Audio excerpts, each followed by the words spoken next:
I woke up to pounding at my door. 6 a.m. My sister stood there, suitcase in hand, hair tangled, smirking like she owned the place. Behind her, my mother's voice cut through the hallway. "She'll live here from now on. And by the way, we're doubling your rent to cover our expenses."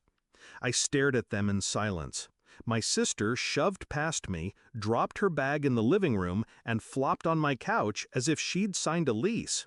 My mother's grin was sharper than any knife. I said only one sentence. "Then I'll move out." They laughed, like I was bluffing, like I had nowhere else to go. That was their first mistake. I used to believe in family. I really did. When I was younger, I carried their weight, working part-time while finishing school, paying bills when my father disappeared into debt and my mother claimed she couldn't manage. My sister, lazy, spoiled, shielded, was their golden child. They coddled her, excused her failures, while I was treated as free labor in their little kingdom. I swallowed it, for years, because I thought loyalty was worth the pain. But loyalty dies the moment you're betrayed. The rent I paid every month? It was never for expenses. I found out through a slip of paperwork left on the kitchen counter months ago.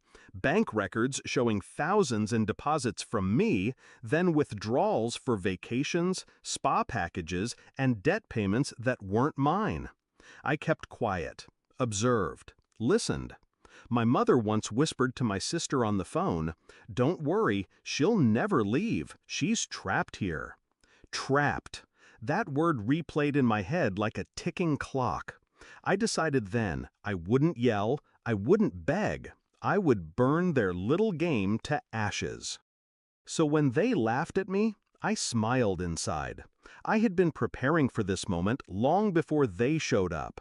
A second apartment already secured under my name. Movers on standby, waiting for my call. A storage unit rented and paid 6 months ahead. But the revenge wasn't just leaving. No, leaving quietly would have been a gift. I wanted them to choke on their arrogance. That same afternoon, while they celebrated in my kitchen with cheap champagne, I signed the final lease papers. By evening, the movers were at my door. I didn't take just my clothes. I took everything. Every piece of furniture I had bought with my money. The couch, the dining set, the bed frames, the lamps, the fridge, the washer, the microwave, even the curtains. They belonged to me. Every receipt proved it. The look on my sister's face as strangers carried out the couch she had claimed as hers was priceless. My mother shrieked, called me selfish, ungrateful. I ignored her.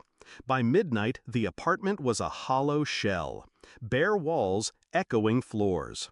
When I stepped out, I left the keys in the lock.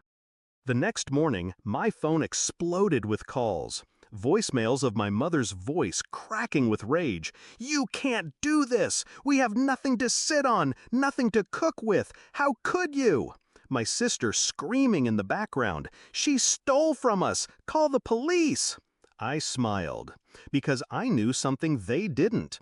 I had already spoken to a lawyer. Every item was legally mine. Every threat they tried to throw at me would collapse in their hands. And the final nail? I stopped my automatic rent transfers. The account they had bled dry was cut off permanently. They had counted on my money like addicts count on their next fix. Now the faucet was shut. I moved into my new apartment that night, a place filled with my furniture, my silence, my freedom. When I sat on my couch, the same one my sister had sprawled across at dawn, I finally exhaled.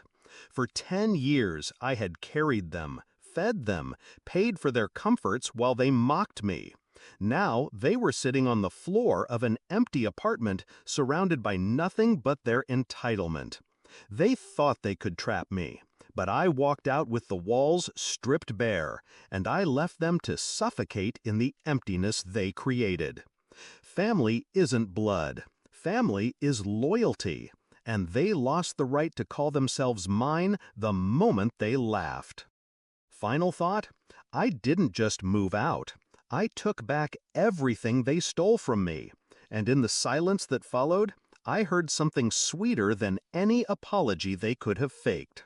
I heard their downfall echoing in the hollow rooms I left behind.